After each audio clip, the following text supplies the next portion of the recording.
The first time I went to Tammy Demirs' workshop, it was 2019, and my first experience walking up to the door, my knee started shaking. I didn't really know what that would mean. I didn't know what was coming. And when I met her, I was just so compelled and entranced by her energy. I couldn't really explain it. And later on into the evening, I had been really uncomfortable. I had been diagnosed with epilepsy and had a headache that had lasted for approximately 3 months, and I was miserable. Like, it's amazing that I don't even remember it, the pain, but I can remember it at the same time. And when I sat in the audience, there was a point where she called me up to the front and she said, "Come here." And I walk up to her and she puts her hand on my head just like this and just pulls out the headache and throws it out. And I just hugged her crying because it was the first time I had pain, a pain-free experience in months, and I had been having those migraines off and on for 2 years. But she removed that for me, and it was one of my first experiences having this type of miracle. And while we're talking and conversing, she explains about her healing powers and what she's able to do and how it can change a life. And I will tell you that just that one act was enough, but I'll take it even further. Later on in the workshop, Tammy starts revealing truths, principles, breaking down paradigms, belief systems, giving information that was so concise, pungent, impactful, life transforming, that I was so thrilled that I had hired her to do a one-on-one session after the workshop. And in my one-on-one session, I was floored because as we go in and we begin, at the time, and I still have some of this sometimes, I was very controlling. I was like, "Well, I'm here to heal my epilepsy." And she's like, "Okay, that's fine." I'm like, No, I don't think you hear me. I'm here to heal my epilepsy." And she was just kind of sassed me because I get real spitfire, and she just sassed it back to me to put me in my place, and I respect her for it. She says, "Do you want me to do my job?" And I just started giggling.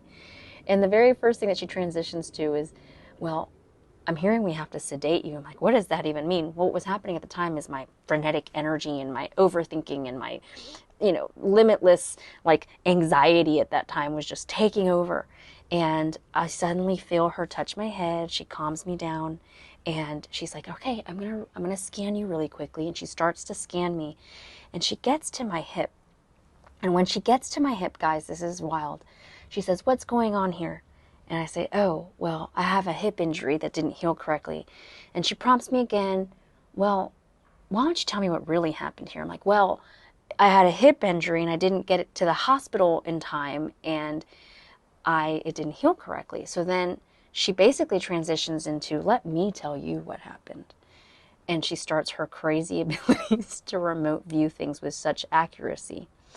And in her remote viewing, she's able to pinpoint this level of detail, which I had never shared with anyone. I was flipped over a girl's shoulder in the middle of a soccer game and fell on my hip and it fractured. And I was embarrassed. And she's telling me this word for word. She says, "You were embarrassed. It was the first time you swear in front of your dad." And she was right. And I just immediately start crying because I had never shared that with anyone before. It was so touching. It was so beautiful that my secret was finally coming out. And what the secret was that I was in pain for days, for weeks, asking to please go to the doctor, to go to the hospital.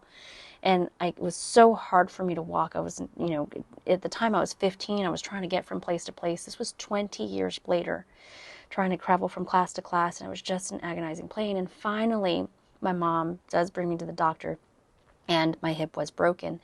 And the thing is, it was perceived by my child self like a negligence on my parents' behalf. And, it was a negligence, but at the end of the day, I know I had a whole curriculum tied to that perception anyway. But basically, she then tells me how my dad drove me home through a construction zone and how I felt every single bump on that hip for an hour and a half, and how tumultuous and tormenting it was, that pain.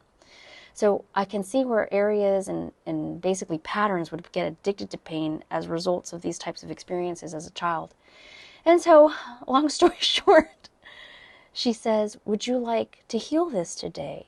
And I'm thinking, oh my God, I've been wanting to heal this for 20 years. Why wouldn't I want to heal it today? So she runs some energy on me, and then she says, "Okay, you're going to be a little uncomfortable for 3 days, and then you'll be fine. And I just thought, what the heck just happened? I felt tingles and things in my body, but I wasn't really sure what was transpiring on the inside. So when I leave her and I had my friend bring me home, she drove us there, she brings us home, I immediately start crying.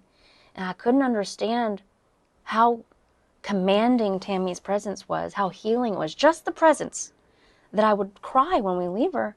My friend says, what is going on with you? And I said, I don't want this woman to die. I know that's crazy. And I start crying. And she's like, that is crazy. But anyway, fast forward the next 3 days, I am in agonizing, bone on bone, grinding pain on my hip, wondering what is going on. Tons of heat and fire going on there. And suddenly, on the third day, I wake up and I'm fine.